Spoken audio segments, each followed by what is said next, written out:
તો અર્થ એ થયો કે આપણે બધા સુખી થવા માટે જ લગ્ન કરીએ છીએ, સુખી થવા માટે જ પરિવાર વસાવીએ છીએ. તો પછી થતા કેમ નથી?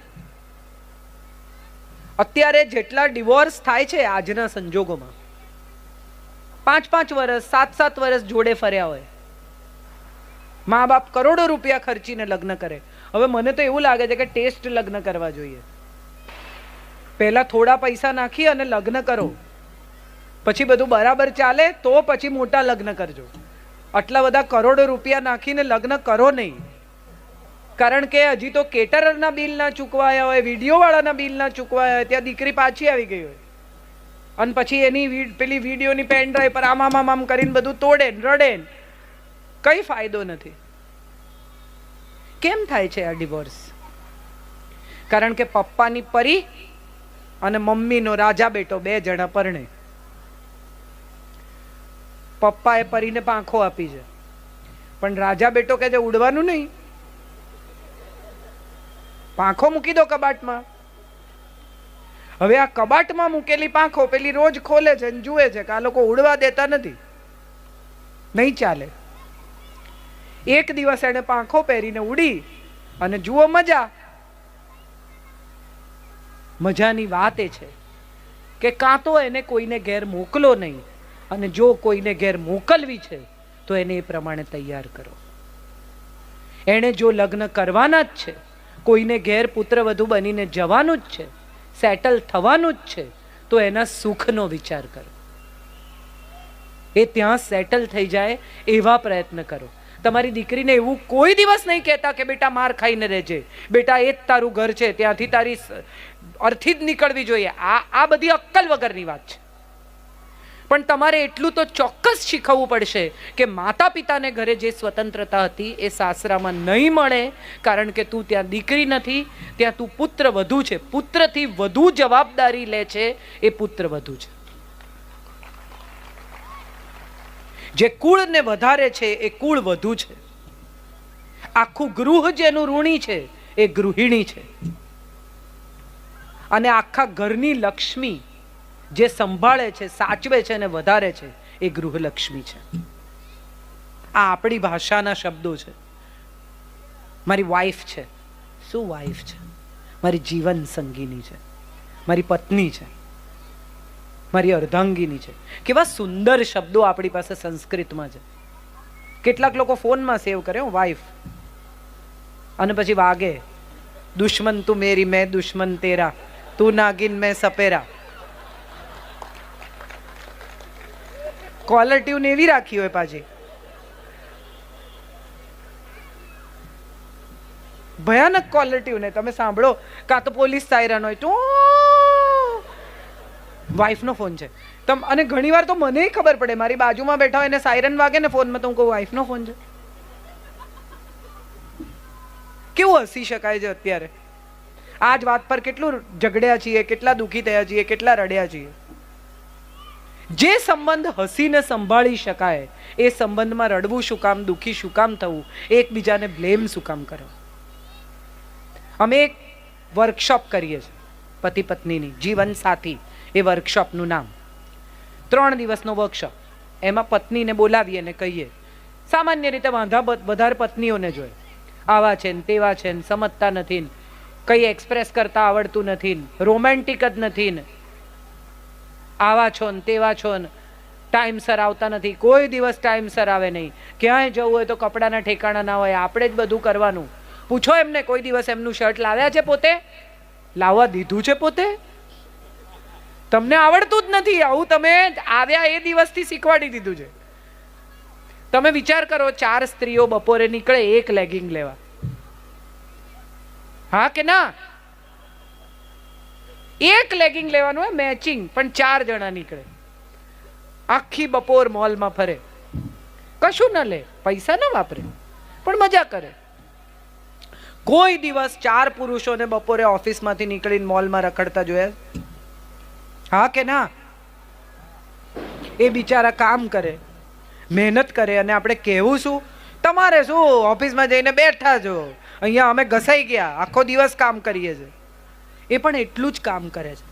સવારે 9 વાગે બૂટ પહેરો અને રાતે 8, 8:30 ઉતારો તો ખબર પડે કે પગ કેવા ક્રેવ કરે છે. આપણે નથી કરતા. અને બીજી તરફ સવારે દૂધ લેવું અને સાંજે દૂધ મેળવવું, ત્યાં સુધીની જવાબદારી સંભાળો તો ખબર પડે કે કેટલું કામ કરે છે.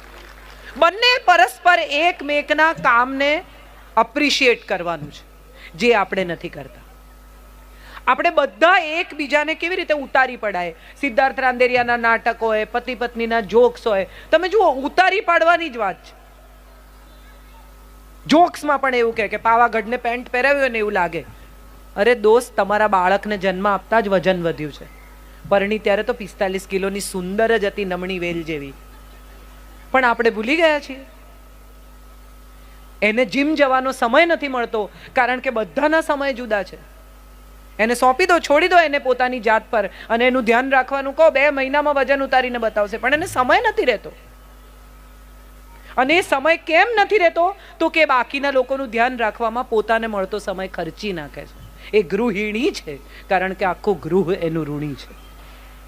કોણ કાંદા લસણ નહીં ખાય ને કોણ ગરમ રોટલી ખાશે ને કોણ આમ નહીં ખાય ને મહેમાન આવ્યા એમને આમ નહીં ભાવે ને, અને આ બધું કર્યા પછી એ જમવા બેસે ને ત્યારે કોઈ વાર શાક ન વધ્યું હોય અને કમ્પ્લેન પણ ન કરે કે મને આજે શાક નથી મળ્યું.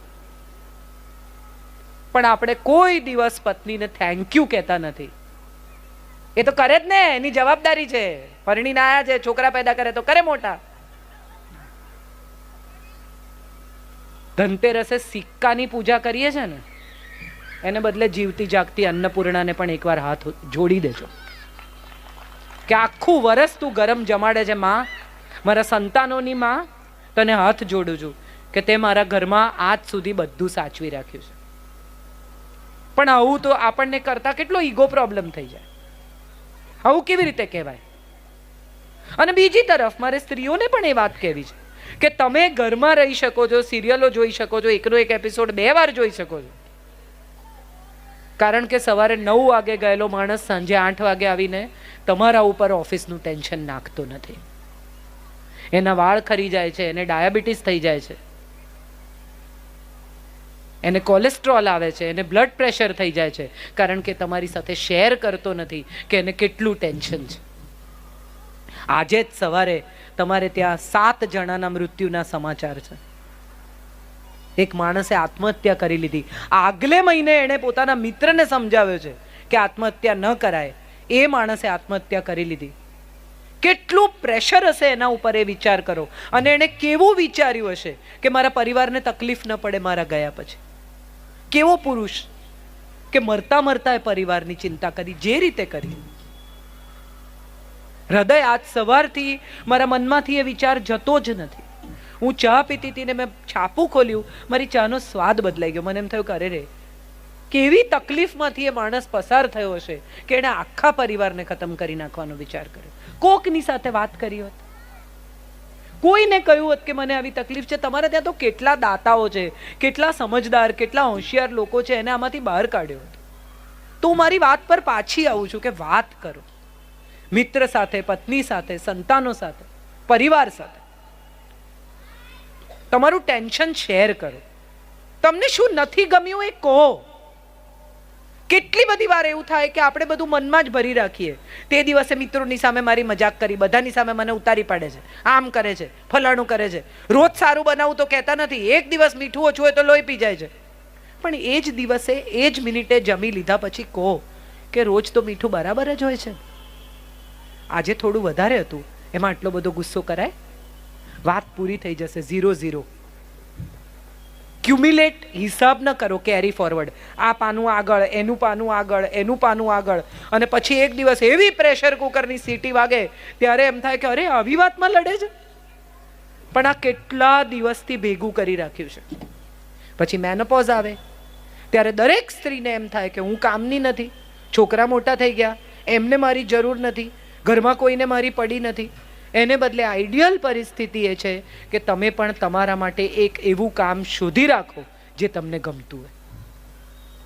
ભરત, ગૂંથણ, વાંચન, કોઈકની મદદ કરવી, બ્લાઇન્ડ છોકરાઓને વાંચીને કેસેટો આપવી, કેટલું બધું કામ છે. સમાજ સેવા કરવી. આજે મને સૌજીભાઈ કહેતા હતા કે 500 દીકરીઓ અહીંયા રહે છે. કંઈ નહીં તો એ 500 દીકરીઓને બોર્ડિંગમાં 5 દીકરીઓને તમે મિત્ર બનાવો, એમની સાથે વાત કરો. તારી મમ્મી ન કહી શકે બેટા, એ તું મને કહી શકે. એ પણ બહુ મોટી સમાજ સેવા છે. ઘરમાં બેસી રહેવું અને એવું વિચાર્યા કરવું કે મારી કોઈને જરૂર નથી, એના કરતાં સમાજમાં બહુ બાળકો છે જેને તમારી જરૂર છે. જાઓ, નીકળો. હવે પતિ બિઝી છે, સંતાનો મોટા થઈ ગયા છે, તમારી પાસે સમય છે, તમારા સ્વાસ્થ્યની કાળજી કરો. કેટલી સ્ત્રીઓ કેલ્શિયમ લે છે 35 પછી? કેટલા ગૌરવથી ના પાડે, એકદમ ગૌરવથી કહે છે. ગૌરવ ન કરો. આ હું 57 વર્ષે કલાક સવા કલાકથી મારા પગ પર ઊભી છું, મને પગ દુખતા નથી. દિવાળીનું 1 અઠવાડિયાનું કામ કરીએ અને બધાને તાવ આવી જાય. આ તો દિવાળીનું કામ કર્યું ને એમાં મારી તબિયત બગડી ગઈ. દિવાળી આવે ત્યાં સુધી બધા માંદા હોય. હા કે ના? કેમ? કારણ કે વિટામિન આપણા ભોજનમાં નથી, તો વધારાના વિટામિન લો. તમારા સ્વાસ્થ્યનું ધ્યાન રાખો, કારણ કે તમે પરિવારની કરોડરજ્જુ છો. તમે ઢીલા પડી જશો તો આખો પરિવાર નીચે આવશે. પતિ માંદા હોય, તમે અનુભવ કર્યો જ હશે, અને સહેજ તાવ આવે તો 3 જણને બિઝી રાખે. હા કે ના? પાણી આપ, આમ કર, જો તો મને તાવ છે બેટા, જરા પગ દબાવ, ઓઢાડો, ટીવી ચાલુ કરો, બંધ કરો, માથું દુખે છે. 3 જણાને બિઝી રાખે, અને સ્ત્રી માંદી હોય ને તોય બિચારી ઉઠીને રસોઈ કરીને સૂઈ જાય. કરો, ચોક્કસ કરો, પણ સાથે સાથે ધ્યાન પણ રાખો, કારણ કે તમારું સ્વાસ્થ્ય એ આખા પરિવારનું સ્વાસ્થ્ય છે. ના, ન ચાલે, બિલકુલ ન ચાલે. વાળ ખરતા હોય તો ડોક્ટર પાસે પહોંચી જાઓ છો, પણ પગ દુખતા હોય તો નથી પહોંચતા. હા કે ના? કેમ? એક પિમ્પલ થાય તો તરત સ્કિન સ્પેશિયાલિસ્ટને કે અહીંયા જુઓ ને આવો ડાઘો પડી ગયો છે. પણ કમર અઠવાડિયાથી દુખતી હોય તો દવા નહીં લેવાની, કેમ કે મટી જશે. કમર દુખે ને એ બધું અગત્યનો મુદ્દો છે પિમ્પલ કરતા. અને આ તમારી દીકરી નાની હોય ને ત્યારથી એને શીખવાડો કે પિમ્પલ થશે તો ચાલશે, કમર દુખશે તો નહીં ચાલે. સ્વસ્થ થા, મજબૂત થા, મનથી, શરીરથી. તારા નિર્ણયો કર, એ નિર્ણયોને વળગી રહે, મક્કમ થા, જીવનમાં આગળ વધ. તારા ફાઇનાન્સ તું નક્કી કર. કરોડો રૂપિયા ખર્ચીને તમે દીકરીઓ પરણાવો છો. હા કે ના? કેટલો બધો વૈભવ, એમ થાય કે આમ રામ સીતાનો સેટ બનાવે ને આમ કરે ને પેલું કરે ને. કોઈ પિતા એવો છે કે જે 5-25 લાખ રૂપિયા દીકરીના નામે FD મૂકે? એને અંડરગાર્મેન્ટ ખરીદવા માટે જ્યારે પતિ પાસે પૈસા માંગવા પડે ને ત્યારે એને ખૂબ અપમાન લાગે છે. એના હાથમાં એની પોતાની માસિક આવક આવે ને એવી વ્યવસ્થા ચોક્કસ કરજો જો એ ગૃહિણી હોય તો. આ બહુ જરૂરી છે. એનું સ્વમાન જળવાય એ પણ પરિવારમાં બહુ જ મહત્વનું છે, કારણ કે દર મહિને જ્યારે પૈસા માગે છે ત્યારે એને દર વખત એના સ્વમાન ઉપર એક નાનો ઘા થાય છે. આજની દીકરીઓ જુદી છે. ઘણા પતિઓ એમ કે મારી માને તો કોઈ દિવસ ખરાબ નથી લાગ્યું, મારી મા તો પપ્પા પાસેથી માંગતી હતી, એમાં શું? હા, મા માંગતી હતી કારણ કે માનો ઉછેર એવો હતો, માનો સમય અલગ હતો. આજે હવે રોજ એના મગજમાં ફેમિનિઝમના ઇન્જેક્શન મારવામાં આવે. સ્ત્રી સ્વાતંત્ર્ય ને સ્ત્રી સમાનતા ને સ્ત્રી ફલાણું, આપણે નહીં સાંભળી લેવાનું. અને એમાં મમ્મીઓ ફોન કરે રોજ સવારે, તારે ઘેર શું બનાવ્યું? આપણે ઘરે તો ટીંડોળા ઊભા સમારે છે, એ લોકો કેમ ગોળ સમારે છે? અરે ભાઈ, બધા ચાવીને જ ખાઈ જવાના છે. લપ મૂકો ને, એના ઘરમાં માથાકૂટ કરવાની. એને પરણાવી છે તમે તો એને એના ઘરમાં સેટલ તો થવા દો. તમે તો બધા ખેતી સાથે જોડાયેલા, ખેતીની નજીક રહેલા લોકો છો. એક કુંડામાંથી છોડ બીજા કુંડામાં લઈ જઈએ તો સોય ઝટકીને આમ ખાલી કરીને મૂળ સાથે લઈ જઈએ? આજુબાજુની થોડી માટી કાઢીએ. કેમ? કારણ કે નવી માટીમાં સેટલ થાય ને ત્યાં સુધી એને પોતાની સાથે લાવેલી માટી મદદ કરે. આ તમારા ઘરમાંથી જે દીકરી ગઈ ને પોતાની સાથે તમારા સંસ્કારની, તમારા પ્રેમની, તમારા વિશ્વાસની માટી લઈ ગઈ છે. એ ખંખેરી ના કાઢશો, એ રહેવા દેજો, કારણ કે એના ઘરની માટીમાં એ સેટલ થાય ને ત્યાં સુધી આ જ માટી એનું જીવન છે. આપણે નથી કરતા. રોજ ફોન કરીને એના જીવનમાં રોજ એક ઉંબાડિયું ચાંપવાનું. એવું કીધું તારી સાસુએ? તે કેમ બાજુવાળા રોજ બપોરે બેસવા આવે છે? કંઈક તો ચઢાવતા જશે તારી સાસુને. તારી નણંદ દર અઠવાડિયે કેમ આવે છે? અરે ભાઈ, એનું ઘર, એનો પરિવાર, એને હેન્ડલ કરવા દો. અને હવે એક જ સંતાન પૂરતું થઈ ગયું છે એટલે મા બાપ બંનેનું ટોટલ કેન્દ્ર સંતાન. દીકરો હોય તોય હવે વહુ છે, એને ઝોમેટો મંગાવવું છે, 2 જણાને સ્વિગી ઝોમેટો ખાવું છે, ખાવા દો ને. ગરમ રોટલી નથી બનાવતી, બોલો. અમે તો આખી જિંદગી એને ગરમ રોટલી ખવડાવી, પણ એને નથી ખાવી. એને પૂછો તો ખરા. એને એની પત્ની જોડે ઝોમેટોના મંચુરિયન ખાવા છે, એને નથી ગરમ રોટલી ખાવી. તમે ખવડાવતા હતા ત્યારેય બિચારો તમારા પ્રેમથી ખાઈ જતો હતો, બાકી એને ત્યારેય નહોતી ખાવી. હવે પત્ની આવી છે તો એને જેમ કરવું છે એમ કરવું છે. હવે તમે તમારા છોકરાને ઉછેરી લીધો, એને સોંપી દીધો વહુને, હજી તમને એમ છે કે મારા છોકરાને હું મારી રીતે ઉછેરું. એ ઉછરી ગયો છે, હવે તમે નહીં ઉછેરી શકો. 25 વર્ષથી વધારે બાળકને મોટું કરી શકાતું નથી, પછી એ પુરુષ થવા માંડે છે. આપણે માટે ભલે બાળક હોય, પણ એ એની પત્નીનો પતિ છે એ પણ નહીં ભૂલતા. અહીંયા કેટલીક એવી પણ સ્ત્રીઓને હું જોઈ રહી છું જે સાસુ હશે અથવા વહુ થઈ ગઈ હશે. મારી ઉંમરની મોટા ભાગની સ્ત્રીઓની ફરિયાદ છે કે પહેલાં અમે અમારી સાસુને સાચવી અને હવે અમારી વહુને સાચવીએ છીએ. અમારી પેઢી તો વચ્ચે પીસાયા જ કરે. પણ મારે તમને બધાને એવું કહેવું છે કે સાચવું એમાં ખોટું શું છે? આપણા હાથ પગ ચાલે છે, આપણે સ્નેહથી સૌને સાચવી શકીએ છીએ, તો ઈશ્વરે આપણને આપેલી કૃપા છે.